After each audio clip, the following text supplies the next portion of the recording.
But we begin with breaking news tonight. President Trump is speaking at a Turning Point USA event in Phoenix. Let's go there and listen live. We weren't so crazy, were we?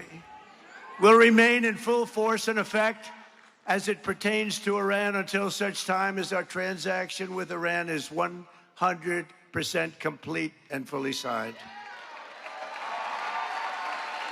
And this process, we're getting along well, but who knows with anyone, but who knows with Iran in particular. This process should go very quickly, and that most of the points are already negotiated and agreed to. You'll be very happy. The USA will get all nuclear dust. You know what the nuclear dust is? That was that white powdery substance created by our B-2 bombers, those great B-2 bombers, late one evening, 7 months ago. No money will exchange hands in any way, shape, or form. Iran will be, and you know how we're going to get the dust, right? Iran, we were going to take it anyway, but taking it that way is slightly more dangerous, but we were going to get it anyway. But Iran, with the help of the USA, has removed or is removing all of the sea mines, and most importantly, it never agreed, and you'll understand, they will never have a nuclear weapon. They will never have a nuclear weapon.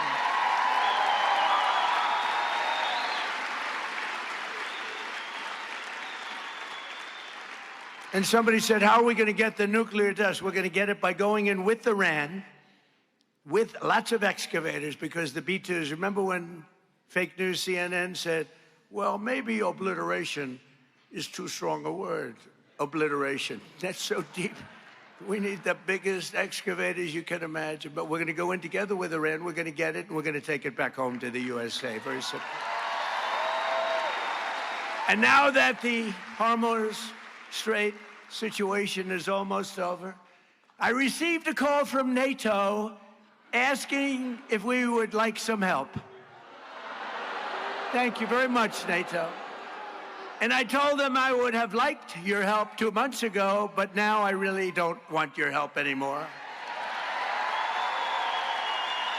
Because they were absolutely useless when we needed them. But actually, we never needed them. They needed us. They need us. They need us so badly. You know, it's a little bit like if you're a politician. It's hard to believe I'm a politician, but after I won, people came up to me, sir, I'd like to make a major contribution to your campaign.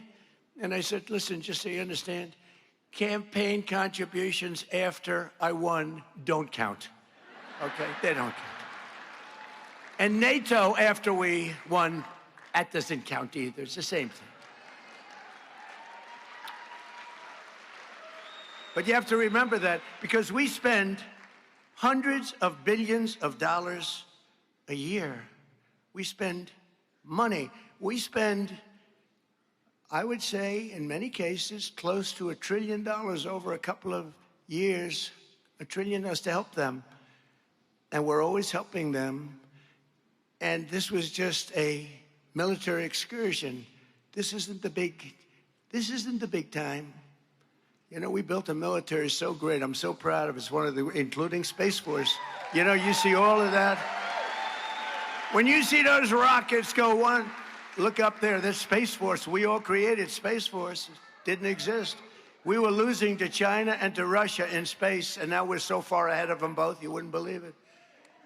But yesterday, on top of it all, we achieved what everyone said was impossible, an unprecedented ceasefire between Israel and Lebanon, and that hasn't taken place in 78 years. 78 years. Our deal with Iran is not in any way tied to Lebanon, but we will make Lebanon great again. I mean, it's about time we did so. We've sort of, the world has forgotten them, and they're good people who have lived like hell for a long period of time, and hopefully the situation with Hezbollah will get straightened out quickly. But I want to thank the country of Pakistan and its great prime minister and its great, great field marshal. He's our great field marshal. Two fantastic people for helping. They really are terrific people. And I also want to thank Saudi Arabia, Qatar, UAE, Bahrain, Kuwait, They've been amazing. They've all helped tremendously, tremendously. And it took courage for them. Not easy, not easy. They were living with what they call the bully of the Middle East. They had the bully. Iran was the bully of the Middle East. They're not the bully anymore. With the help of everyone here today, this has been by far the most successful first year of any administration in the history of our country, acknowledged by everybody. To begin with, I ended 8 wars, and it may be a little early to say this, but if we add Iran and Lebanon, that will be 10 wars ended and many, many millions of lives saved. Think of how many lives we've saved. Starting on day one, we ended the illegal invasion of America. That's an invasion by criminals, many, many criminals, murderers, drug dealers, prisoners. They emptied out their prisons into our country. And we took the most dangerous, unsafe, violent, and open border and created the most secure border in U.S. history, one of the most secure borders anywhere in the world, with 0 illegal aliens coming into our country in the past 11 months. 0. And in 2025, we achieved the largest drop in violent crime ever recorded. That's despite all of these people that came into our country. Many of them are now gone, I'm pleased to tell you. The murder rate, isn't it a terrible thing to be talking about murder rate? But you got to say it. At least if it's good news. I guess it's good news. But the murder rate reached the lowest level in over 125 years. 1900. The year 1900, before my father was born. My father was great. Before he was born, the flow of deadly fentanyl pouring across our border is down by an astounding 59%. And as you probably noticed, if you watch the news, illegal drugs coming in by ocean or sea are down by 97%. 97.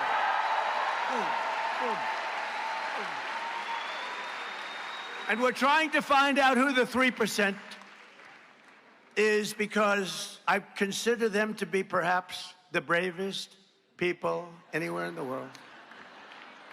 Boom. Or they don't watch television or something.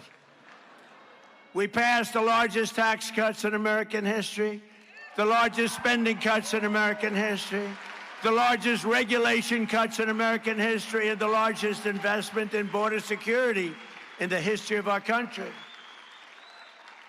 And starting my first day in office, we banned the transgender mutilation of our children.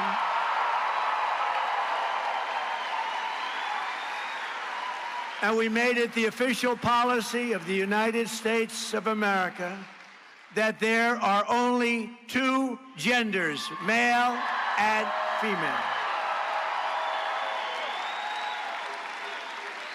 That was easy.